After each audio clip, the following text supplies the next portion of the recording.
he was looking for the right way to offer this course. And he had looked at a bunch of technologies, and none of them were exactly a good fit.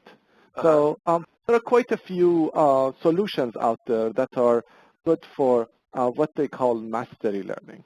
They deliver lectures, videos, multiple choice questions, programming assignments to the student until the student masters a particular so that's topic. the concept. So I've done some where the camera's trained on you, and you're just talking. Right. And yeah, it's just so a one-way direct. Okay.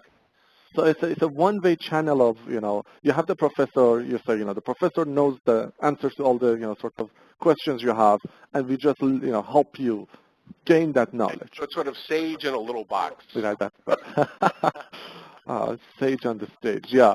So, but entrepreneurship is not taught that way, right? There is no multiple choice question that would test whether you're an entrepreneur, or at least we haven't found it yet. None that we know of. Not that.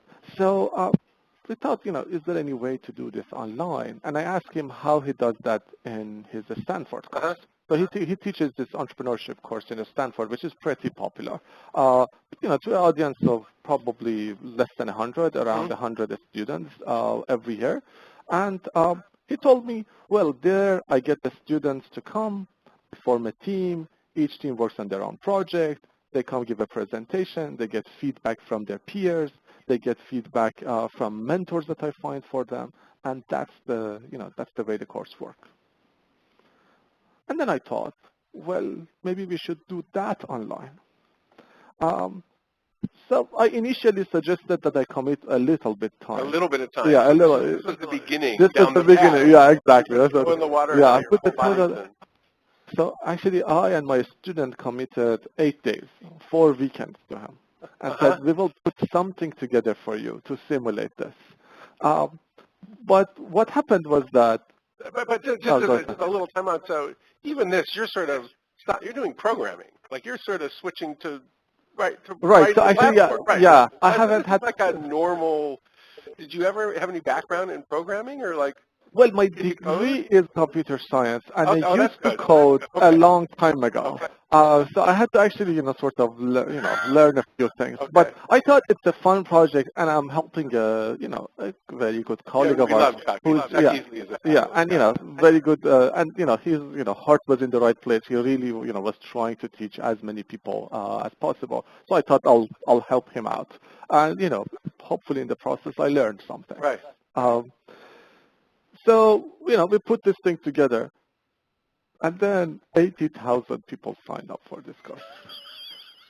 So this were, sort of, one of those, sort of interesting, people like sort of, there were people from serial entrepreneurs, very experienced entrepreneurs in Silicon Valley, all the way to, kids in Accra, Ghana, who didn't have internet access at home or at school. They would have to walk to an internet cafe. They sent us pictures from this internet cafe in Ghana, where they would, sort of go there and, watch the lectures or submit their assignments. Very diverse group of people. We had the students from over 150 different countries in the world. In terms of, sort of distribution of, gender, it was actually almost an equal split between, male and female. Very interesting people, very energetic, very enthusiastic, who really, sort of wanted to do something. So one question. So I've interviewed Amin and Chuck for our book on scaling, and one of the things I thought that was really interesting, we emphasized this in the book, is so you got 80,000 whittled down some. You have these people all over the world. So what do you do to make it so that they feel accountable and obligated? Because if you think about it, these are people you never met. So what do you do to build in accountability and evaluation in such a huge course? Right. I thought that was, and then let's go to a demo, because I think it's almost. Okay. I think we should show folks how it works. All right, sure.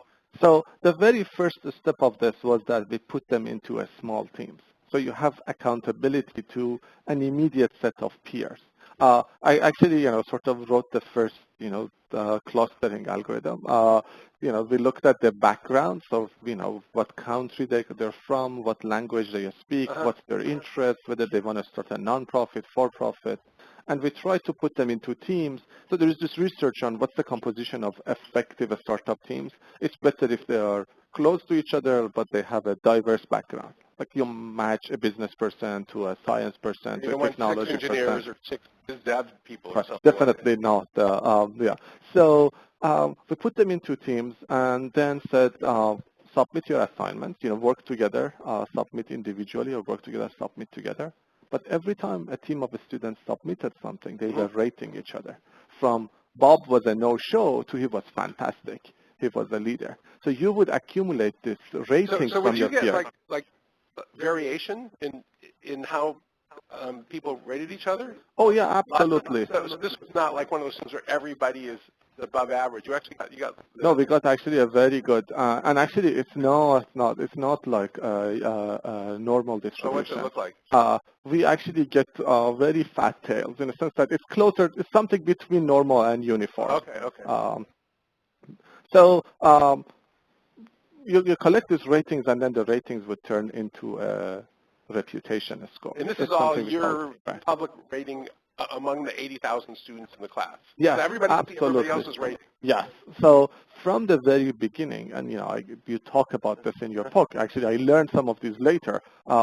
This creating this culture of accountability and transparency is very important if you want to scale up the experience of a classroom that's of size 20 to a classroom that's of size 20,000. So the brilliance of it, which Huggy Brown and I really liked, is they created a world where basically they, as the teachers, did not have to monitor everybody. It was a self-monitoring system, and so I thought that was brilliant. So it's sort of like giving the work to the customers in some ways, but it makes it better for the customer, and it reduces there's no way you could have a big enough brain to keep track of 80,000 people. Right.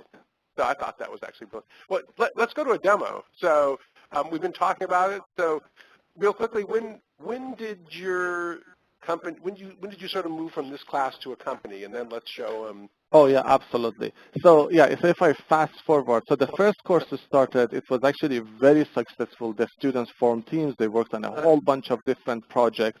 Some of these projects turned into companies. So at the end of the course, we helped them pitch to venture capitalists, the top 20 teams. There was this team from Bolivia. They couldn't even, sort of speak English very well. We managed to find a venture capitalist who could speak Spanish. They pitched in Spanish. Some of these companies got funding. And then, we got a lot of requests. So we got a lot more students, and then we got a lot more of my colleagues who wanted to offer courses. And at the time, since we wanted to do this somewhat independent from Stanford, so we get courses from Stanford and other universities. We started it as a separate startup.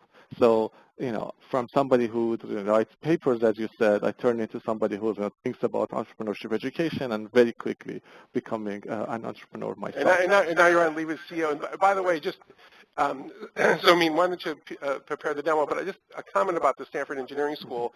So for some universities, it might be sort of weird for a professor to stop out to be an executive.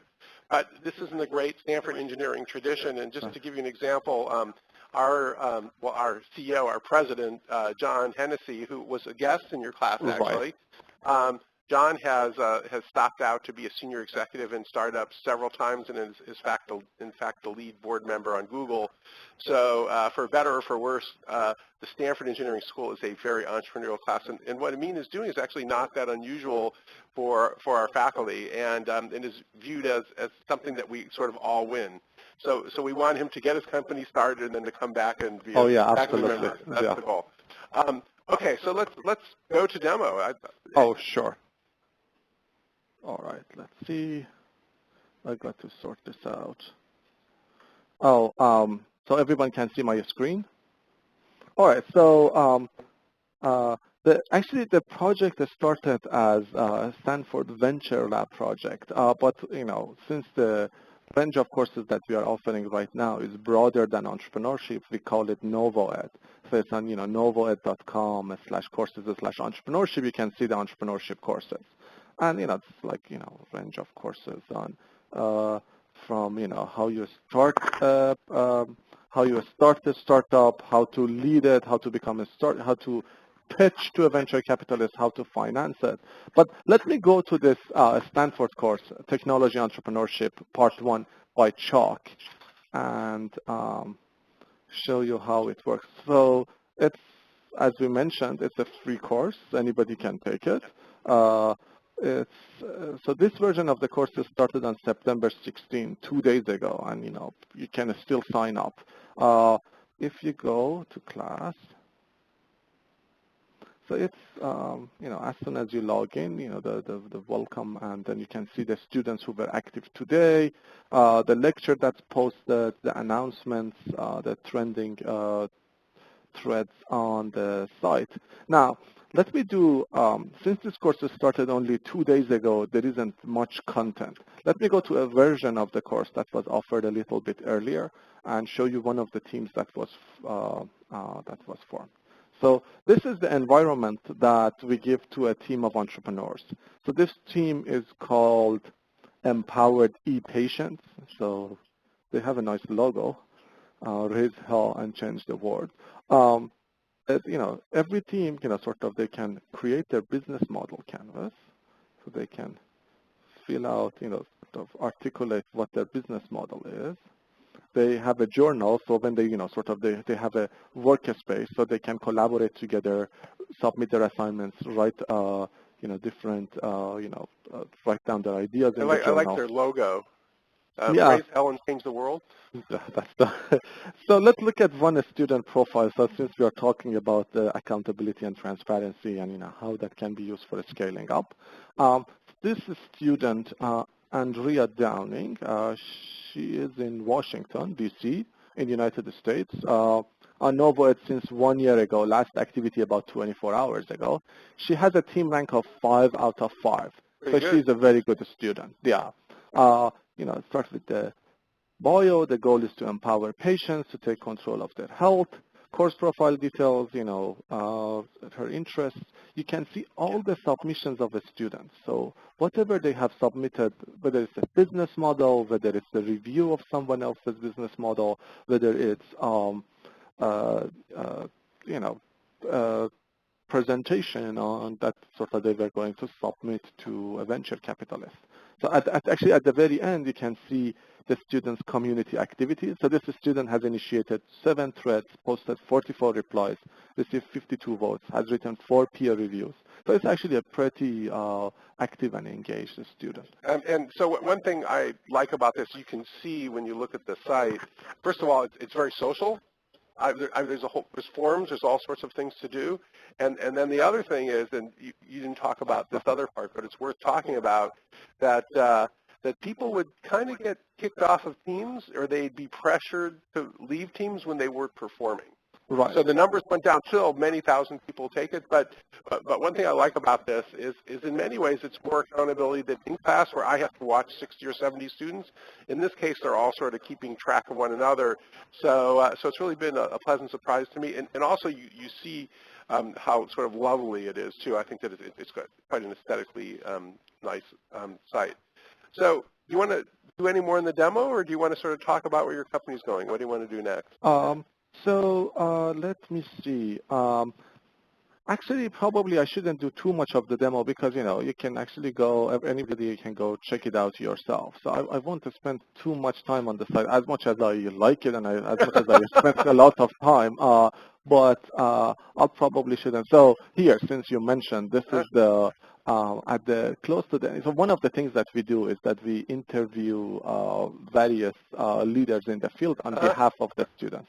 So students submit questions, vote up the best questions, and then, I or someone else go and ask the question. So we interviewed John Hennessy, and you can see this on the... Our university president. Yes, university president. And we got a whole range of questions. Some of them were about online learning, and that's not surprising. And there were quite a few questions about tech transfer and how Stanford has been successful in tech transfer, and a lot of startups started from Stanford and have been successful. And at the same time, the Silicon Valley environment.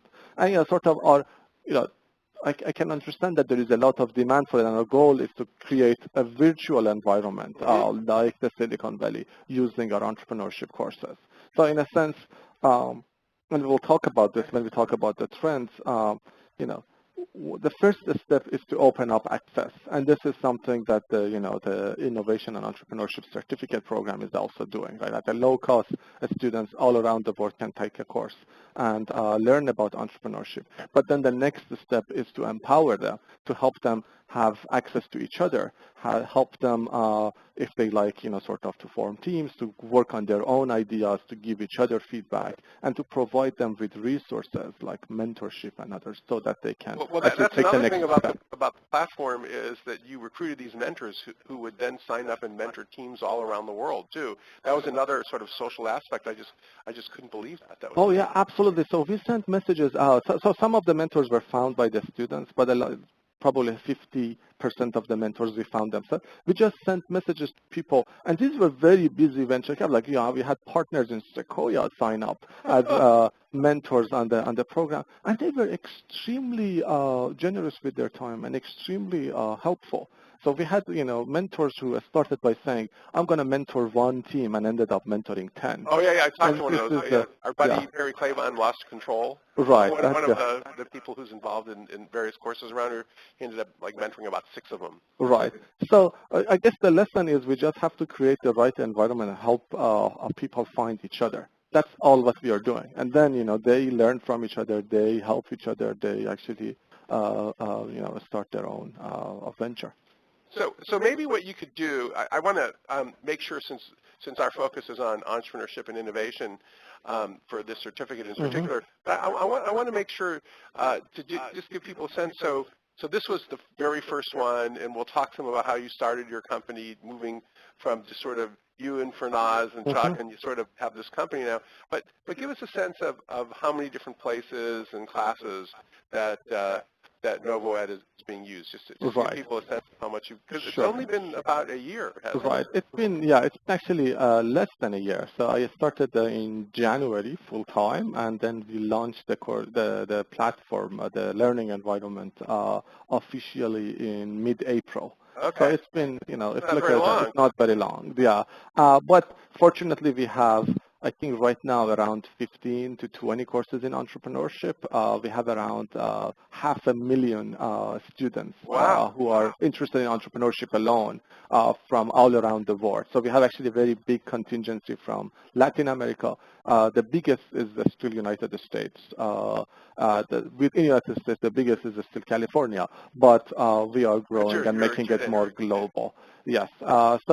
And the goal is to develop this to 30 to 40 courses in entrepreneurship by the end of next year. So hopefully that would be a combination of free courses, certificate courses, and then hopefully a master's program. I'm using your platform for an online version, which I'm sorry isn't free, and and my in-class. The other way that I use the platform is my students form teams. We grade them actually. So in my class, I've got 60 in-class students, and I'll give feedback to each student, and all 60 students can see my feedback. Because in the old days, your professor would just write on your paper, and it would be this private thing. And I also have to be careful because there were times when I said things like early on, I had to kind of control myself. We don't actually show the grades because we think that's a privacy issue. But in terms of the feedback, that way when people say what's a good or a bad paper, instead of saying, oh, we got to collect them, it's go to the site and look at the kind of feedback that we're giving people. So for us, it's actually very convenient. And I did have the experience using your site of actually sitting on an airplane, Virgin Airlines, like Flight 10C or something, and grading all my students' papers on the way, their final exams on the way to Boston. The flight started, I got online, and it was over. I'd actually graded all their papers, and that's where Amin's platform was fabulous. And everybody, and I had the students complaining about the feedback I gave them online in the airplane. It was sort of like amazing. It was like a live interaction thing. One other question before we sort of move to the process of how the startup is unfolded and how you're getting there. So is this just a Stanford event, a Stanford platform, or are you moving out to other universities? What's going on with No, we are actually now offering courses from a wide, sort of a lot of universities. It's actually growing. Yeah. So, for example, one in entrepreneurship, Babson College is offering. Yeah. For for training venture capitalists at the Kaufman Fellow Academy is actually offering a few courses on, how to become a better VC, and also a few courses for entrepreneurs, how to pitch better or how to raise money for your startup. There is, so some of these are, we're going to announce soon, but let me at least do one of them pre-announcement. The Carnegie, yeah. So the Carnegie Foundation for the Advancement of Teaching is now we are working together to develop a whole set of courses. And so Carnegie Foundation has been looking at online education and coming up with better methods for engaging students for over 5 years. So now we are trying to use some of those learnings and apply them in the I know they've world. done a lot of stuff in community colleges. Is this, that's one of the big pushes in the Carnegie Foundation is because community colleges are such a backbone of especially the U.S. economy that they're doing all this stuff to try to make education cheaper and better in community colleges. So that's pretty cool. Right. Yeah. So some of this is a communication, but overall there are sort of these basic principles that in basic pedagogical models that we are learning and trying to apply. In not just in courses that are offered to community colleges, but to all courses. But absolutely, the community colleges and sort of, for example, this major math problem. Oh, yeah, the math. Yeah, big issue. But these are some of the problems that we are trying to address. Okay, so I've got to talk to the adults who are running this. How much time do we have left? Yeah, about 15. 15 minutes. So do we have any interesting questions before we go on and talk about the startup? Because sometimes we'd like to. Oh, we do. So, and you may be getting to this one. We have let's go. we have one from, and I apologize if I mispronounced his name. I believe it's Santau Rao, and the question is, what have been the biggest challenges in developing a business financial model for NovoEd? So actually, the business model or the revenue model is something that we are working on with our partners. So one of the goals of NovoEd is to find universities and institutions who like to expand and sort of have a stronger presence online. And then our business model is to do some form of a revenue sharing with these partners and go online. So probably one of the major challenges is if you look at the university systems, they have a certain time and the certain way of doing things, and then in the startup world, you definitely want to be faster and more efficient, and synchronizing these two clocks is not always easy. But do you have sort of a software licensing model? Would that be at least your initial business model, or what's it sort of look like? No, but it's not a licensing model in a way that we don't actually charge universities upfront fee. We help them scale up, or we help them increase their retention, increase their their completion rate. Okay. And we charge them after the result of our work is seen. That's actually a great transition question because now we're going to move to entrepreneurship. Any other stuff, especially on entrepreneurship, or I can start asking Amin some general sort of entrepreneurship questions I was curious about. But if you've got another question, it's great. It's great hearing from folks who are actually watching instead of me just ranting at Amin. It sounds to me that you may be asking or answering this question next. So the follow-up question that was, what has been your process for solving your business challenges? So I'm not sure if that's going to be part of it. Yeah. Let's go on. Okay. So in this process, so it's sort of you and your student Bernaz, and you're kind of working with tech. But so how do you just sort of build the team and create the kind of social network so you can turn this sort of idea into a company? Since that's a big issue for a lot of entrepreneurs. They kind of got an idea. And you actually had a product, which surprised some of the local venture capitalists you talked to. Oh, he's got a product that works already? Right. So that's pretty good. Yeah. But so how'd you make that transition? So you got a company, people sit together? Yeah, absolutely. So how'd you get there? Right.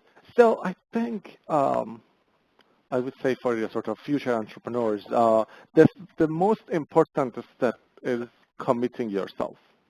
So when you take the leave of absence, when you start on day one, Monday, you show up in the office, it's you and your co-founder, and you're committed, you're full time. Getting the third person is a lot easier.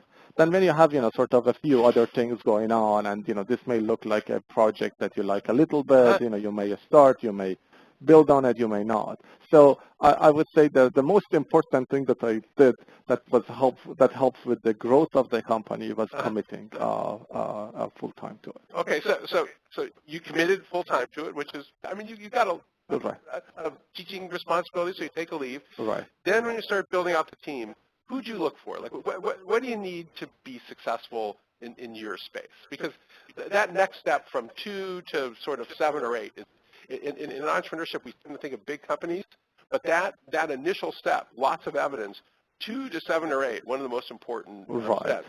Right. So we actually looked for talent, raw talent, in a sense that, we didn't look for skill sets to say, I need a, Ruby on Rails programming tomorrow because I need this part to be written. We tried to look for people who were, have very strong analytical abilities, who were hardworking, who were super smart, and then at the same time, I can't quote the name of your book, but sort of the people who are not jerks. You're the no a-hole rule.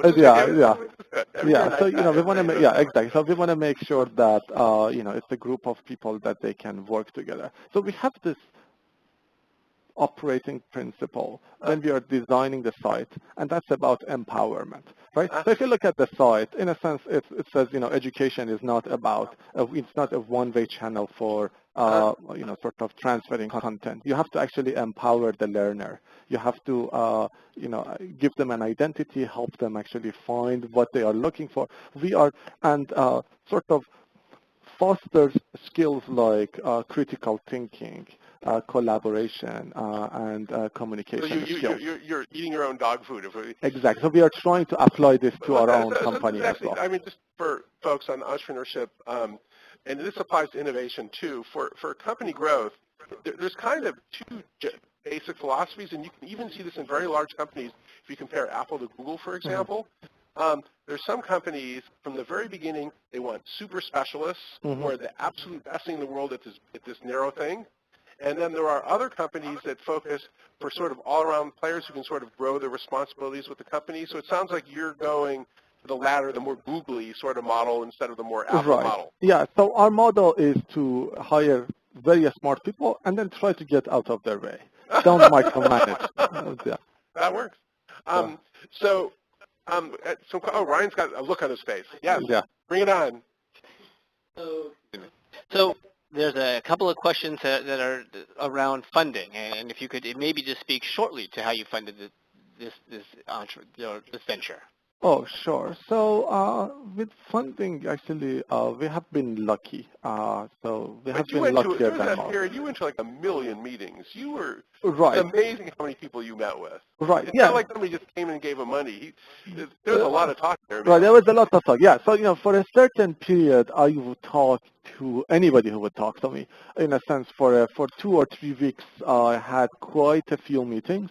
So what we came up with, and I got an advice, was, sort of decide what you want, communicate this effectively, very clearly in the very first meeting, and, come up with a timeline. So that's what we did. I went around, talked to a few people, give them, this is what we are looking for, and asked them to send me, a heads up if they are interested.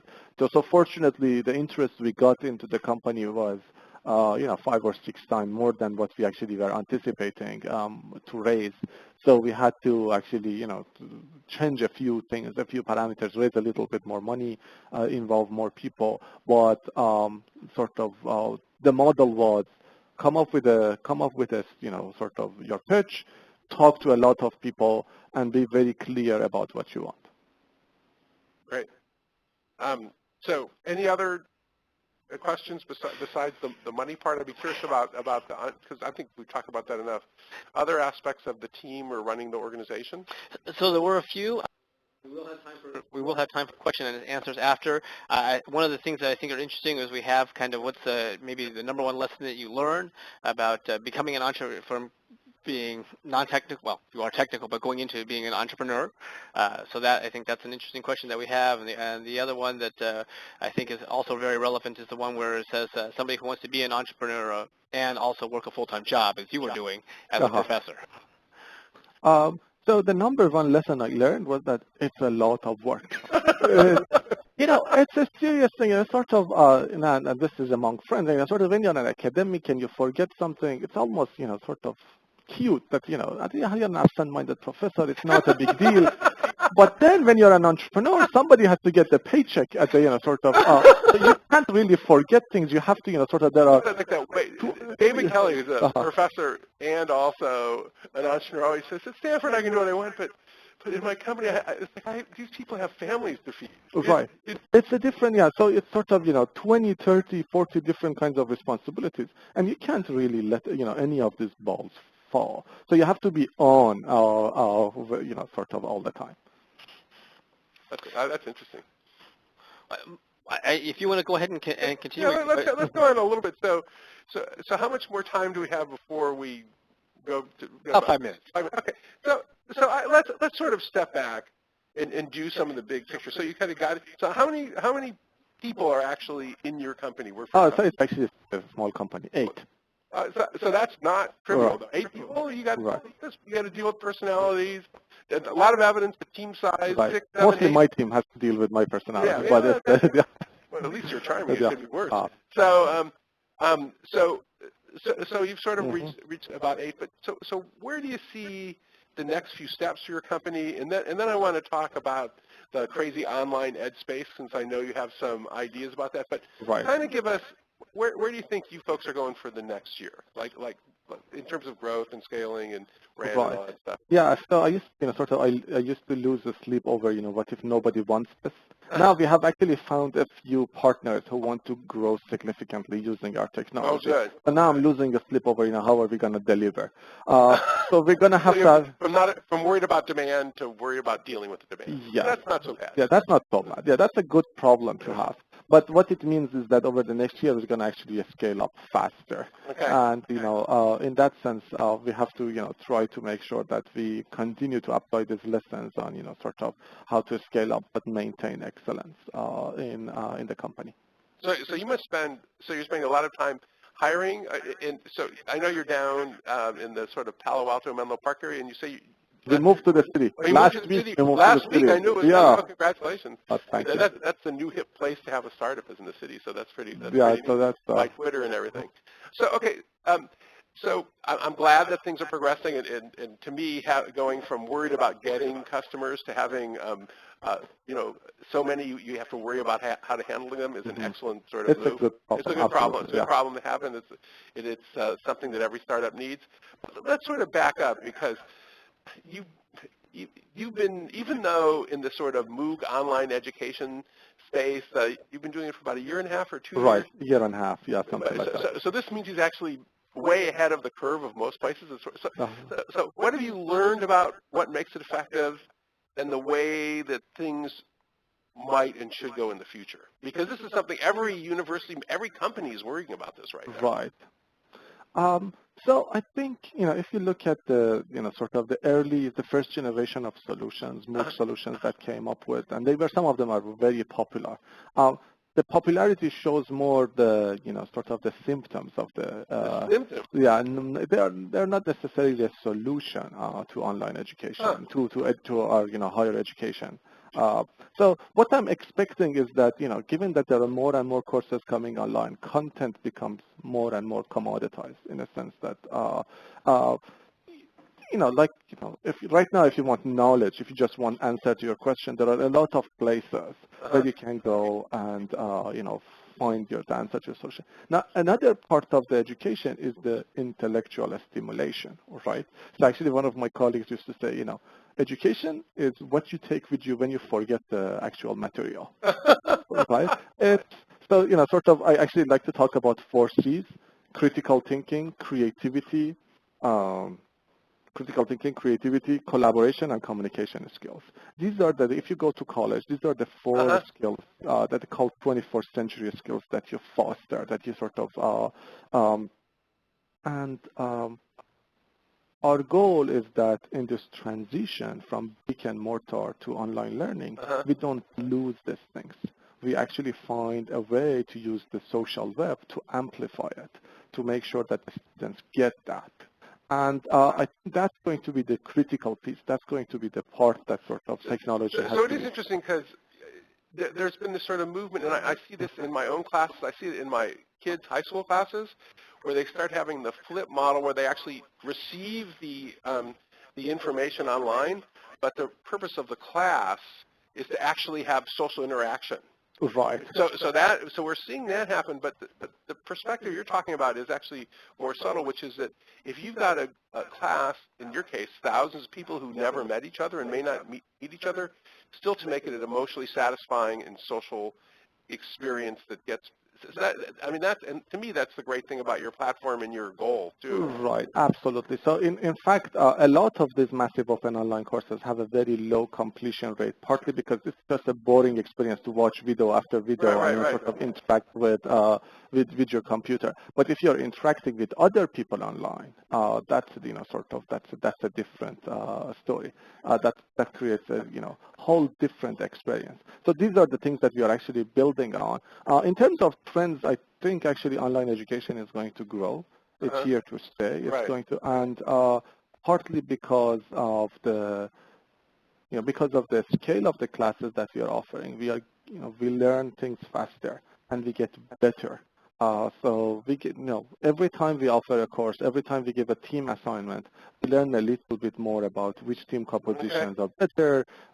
We learn a little bit more about, whether, this person, this particular student is going to show up even to this, team assignment. So this is where big data can actually help online education. Let's talk about how big data can help online, because you hear this word big data all the time. How does it actually help online education? Right. So, teaching used to be something that we do in a classroom behind closed doors. Right. One person would show up in front of the students, talk to them, they learn something, then, they're gone. And then if some teachers do it better, some teachers do it worse. But there is really no way of measuring learning outcomes. There is no way of figuring out what works and what doesn't. And then the lessons are not exchanged between the instructors, between the faculty. This is not what we discuss in a faculty meeting. Right? But when you do this online and when you're actually measuring everything, you can actually get better. You can actually see what works and what doesn't work. And you can see this at a massive scale. So when you're offering a course and 80,000 people take it, you can actually, the signal is separated from the noise. You can actually find, you can see patterns. Yeah. Very interesting. You can do A/B testing. You can, observe students at a granular level and also at a scale. And, those findings, we try to transfer them back to the instructor or, find ways of we've noticed that from working with your team, just for my classes this week, like I'm getting feedback, no, don't do that. That's not going to work. Try this, it'll work better. So I think it's kind of weird. So that's one of your roles is, besides helping people with the technology, is you kind of going into the advisory business because you want everybody to use your platform to have the best possible classes. Absolutely. So we try to transfer some of this back to the service business there someday. Yeah. There could be something there. Yeah. True. Okay. Great, guys. So we had one question about how do you turn resistance or any type of hardship that you come into or any negative feedback into a positive and overcome those issues? That's a good question. That's a good question. We are in a very new space. So any comment, positive or negative, I see it as a, learning opportunity. We really don't claim that we have answers to most of the questions. We are there to learn, and we are there to learn fast. So any feedback is good for us. I think actually, then, the unfortunate event is when nobody cares enough to tell you something. When somebody cares enough about your product to come and tell you that this particular thing about it is wrong, you actually have to, thank your lucky stars that they actually, like it enough. They want to use it, and then they have difficulties. So negative feedback, it's actually a good thing. You want to hear it. Yeah, that's excellent. So that's an interesting question also because in some ways, your argument is that the uncertainty in silence is much worse than negative feedback. The Right. obstacles you can deal with, Yeah. but when you get no feedback, Then you get right. Then you they get reduce indifferent. uncertainty. Yeah. That's really interesting. That, yeah. Because the whole entrepreneurship process, and frankly, since Amin has been a career academic, we get so much negative feedback on our work, we're just used to it. Right. Yeah. I mean, if you do something good, nobody comments, that means that either they don't care or nothing's wrong with it. But we live for negative feedback, so academics are well suited to this. It's also, when you have Jeremy and Perry involved, they'll talk about the notion that essentially negative feedback, building things that don't work, that's the whole key to the entrepreneurship and creative process is failing forward, and you're always failing. The question is how quick are you learning? And we have time for just one last question. We received variations, actually, of this question from a lot of the participants that were online. They were asking, what is the #1 piece of advice you would give for somebody that has an idea and wants to get started? Ooh, take this course, take a technology entrepreneurship course. That's actually about, how you turn an idea, how to test it out, how to see whether there is a market for it, and then maybe you can, find a team and you can actually start working on it. What about the #2 piece of advice? That was a commercial, but it was a good one. Yeah. But, I mean, when you think, because you've been through this in the last year. I mean, you talked about commitment, but what about, just sort of like the personal advice and sort of inside the personal idea, and sort of, and this is something I have learned from Chuck and others who teach this, is to test it out. Build a minimum viable product and try to test it with the users. So, there are a lot of interesting ideas out there. The question is who is going to actually refine it and who's going to actually face the people who are going to be the consumers and turn it into something that people actually want to use. So this is really quite interesting, and maybe this is a good point to end, because this is, to me, the point where creativity meets entrepreneurship.